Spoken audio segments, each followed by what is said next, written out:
Welcome back, and today's review will be more, maybe slightly biased. And the reason I say that is because this was probably one of my favorite cars that I had owned before, and even up until this point.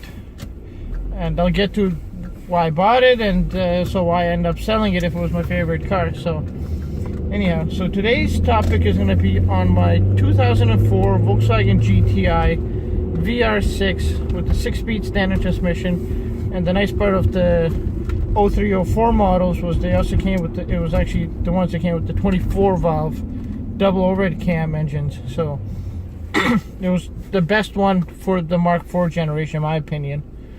And I bought it from a used lot. It was in rough shape. Well, rough shape. There was some rust on one fender, there was rust on the tailgate. But the car ran and drove. The dashboard had some lights on it for ABS. Traction light was on. Airbag light was on. The car initially had a dead battery when I showed up to check it out. But anyhow, the price was right. I bought that car for $2,500, and as mentioned, it was a great deal. Now again, I got a great deal because the person I bought it from gave me a discount as a family and friends discount. I think ultimately that car would have been probably closer to $4,000 or so. But anyhow, it was a great deal. I bought the car and I had to go do an emission test here in Ontario, similar to smog test in some areas. So went ahead, brought the car there. They did the test, and I wasn't sure if I was going to pass because the car was tuned. It had an exhaust. It was modified, not heavily modified, but it was modified. And usually from those cars, they usually have a harder time passing the test. But anyhow, I went and passed with flying colors. Bought the car, did a safety check, no issues. Now the car came modified as mentioned, so some of the modification that the car had Coney coilover suspension, fully modified, so springs, struts. It had updated sway bars, updated sway bar links, aftermarket Momo rims. Had just the shifter were changed. I think the linkage itself was the original, but the knob itself was Momo. It had a nice steering wheel wrap on it. There was a Clarion aftermarket CD player with Bluetooth. Everything else was decked out on the car, so it had leather interior. It was red exterior with a tan interior, which was very rare for those. A lot of them came with the black interiors. The tan interior was something that was not very common. And in addition to that, it had the tech package that they called, which included automatic windshield wipers, auto dimming rear view mirrors, and full climate control. So it was an automatic climate control.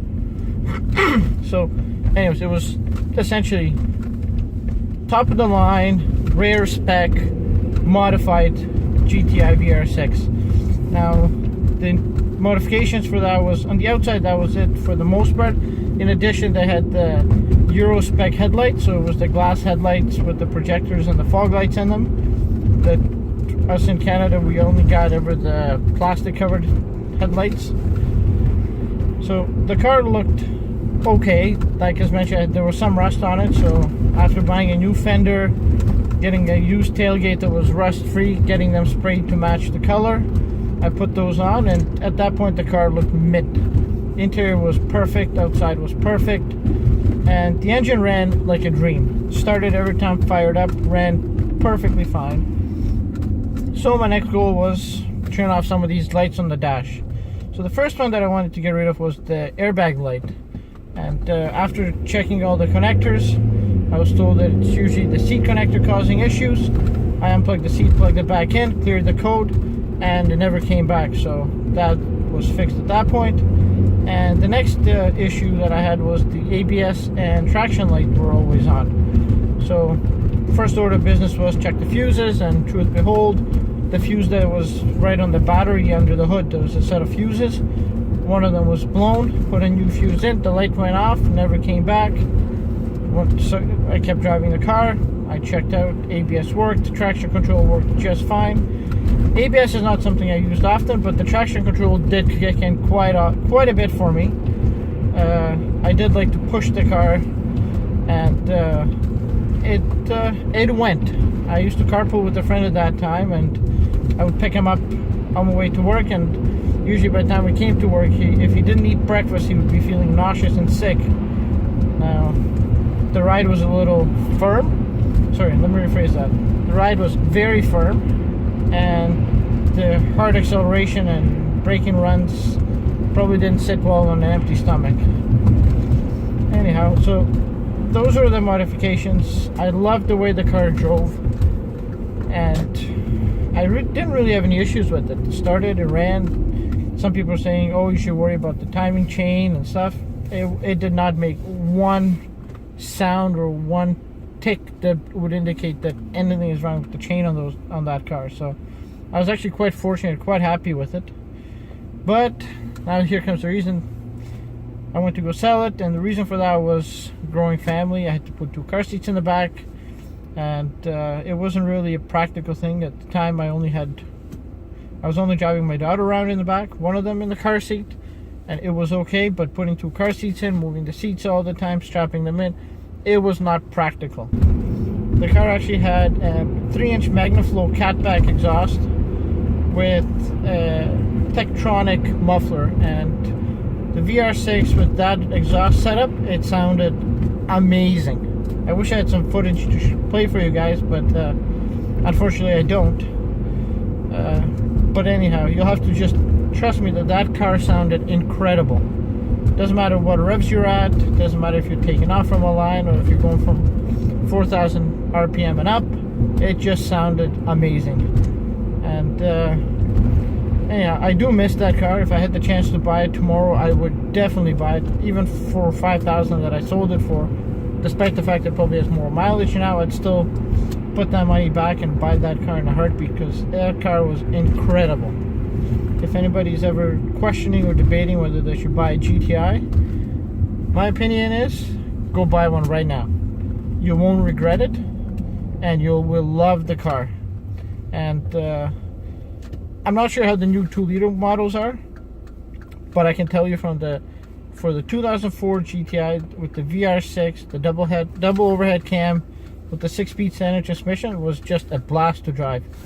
Now, there were some mods on this car, so some of the other mods that I forgot to mention so far were it had a cold air intake.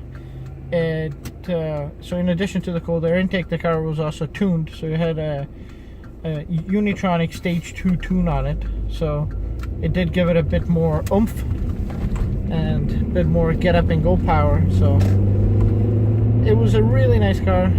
If you're watching this video, you're not sure whether you should go buy one, don't think about it twice. As long as you don't hear that timing chain ticking, you should have no issues with that car. And the reason I say is because those VR6 engines are really bulletproof engines, as long as the timing chains are fine. I also have a Touareg with the 3.2 liter VR6, which is pretty much the exact same engine, just slightly bigger, and just as reliable. So those engines are really great. They sound nice. They're a really nice mix between an inline 6 and a V6. So it's really a nice engine to have, and in the GTI was a really nice package to get. So that's my review on my 2004 GTI VR6. Maybe a little biased, because I pretty much loved everything about that car, except for the fact that I had 2 doors that I couldn't keep it. And thank you guys for watching. Hope to see you guys soon again. And if you liked the video, please hit the like button, subscribe, and see you guys in the next video. Cheers.